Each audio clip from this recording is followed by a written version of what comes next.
If you don't like complicated explanations but still want to learn, then you're in the right place. Welcome to Simplicity of Understanding, where we make complex topics easy to grasp. Our mission is to break down the complicated and turn it into simple, clear, and digestible information. Whether it's science, history, or technology, we've got you covered. Each video is designed with you in mind, making learning not just easy but fun. So if you're ready to unlock knowledge one concept at a time, hit that subscribe button and join us on this journey to simplicity. Let's make the complicated simple, together. The story of the Vigenère cipher begins not with Vigenère but with Leon Battista Alberti. Alberti was a true Renaissance man. He was born in Italy in 1404 and became an accomplished architect, writer, mathematician, and cryptographer. In 1467 he invented a device that would lay the groundwork for one of history's most enduring ciphers. Alberti's invention was a cipher disk, a physical device that made it possible to encrypt messages with a simple substitution cipher. The disk consisted of two concentric rings, each with the letters of the alphabet inscribed upon them. By rotating the inner ring, users could align different pairs of letters, substituting one for the other to create a coded message. Alberti's cipher disk was significant because it introduced the concept of polyalphabetic substitution. Earlier ciphers, like the Caesar cipher, used a single alphabet for substitution. This made them vulnerable to frequency analysis, a method of code breaking that exploits the predictable frequency of letters in a language. Alberti's disk, by contrast, allowed users to shift between multiple alphabets, making messages much harder to decipher. While Alberti's disk was a major innovation, it was not without its flaws. The cipher was still relatively simple to break if the codebreaker knew the system being used. It would take another brilliant mind over a century later to build upon Alberti's foundation and create a truly formidable cipher. In the 16th century, a French diplomat and cryptographer named Blaise de Vigenère picked up where Alberti left off. Vigenère was fascinated by ciphers and dedicated much of his life to their study. In 1586, he published a book titled, in which he described a new and improved polyalphabetic cipher. Vigenère's cipher built upon Alberti's cipher disk by introducing the concept of a keyword. The keyword determined how the alphabets were shifted during encryption. For example, if the keyword was cat, the first letter of the message would be enciphered using the alphabet shifted by C, the second letter by A, the third by T, and so on, repeating the keyword as needed. This innovation significantly strengthened the cipher. Because the keyword introduced an element of randomness, it became much more difficult for codebreakers to decipher messages without knowing the keyword. Even if they knew the system, the use of a keyword made frequency analysis much less effective. Ironically, Vigenère's cipher was not entirely his own invention. It was an improvement upon a cipher developed earlier by Leon Battista Alberti, but Vigenère's book popularized the method and his name became forever linked with the cipher.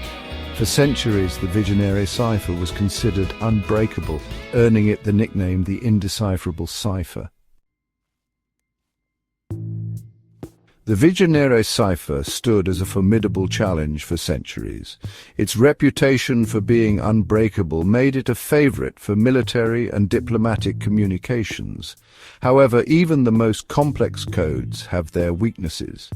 In the 19th century, a brilliant English mathematician named Charles Babbage would finally crack the code, exposing the vulnerabilities of the once impenetrable Vigenère cipher.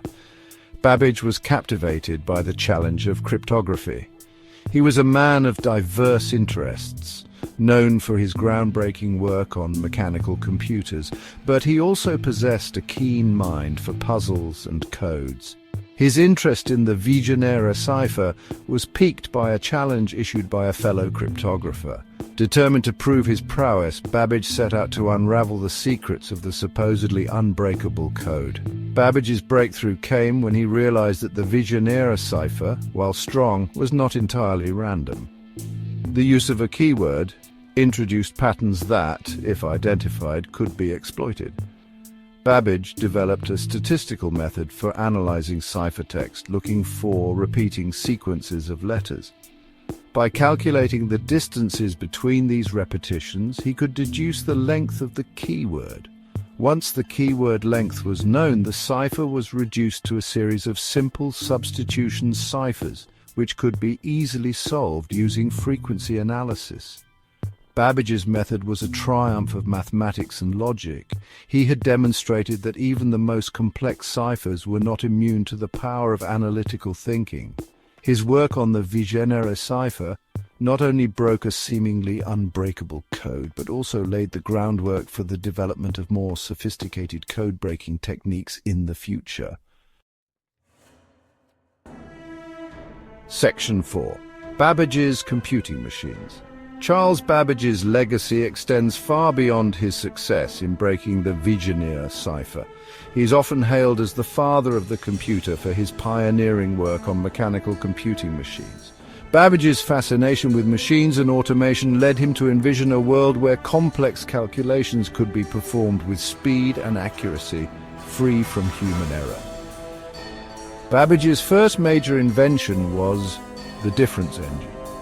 Conceived in the early 19th century, the difference engine was designed to automate the production of mathematical tables, which were essential tools for navigation, engineering, and scientific research.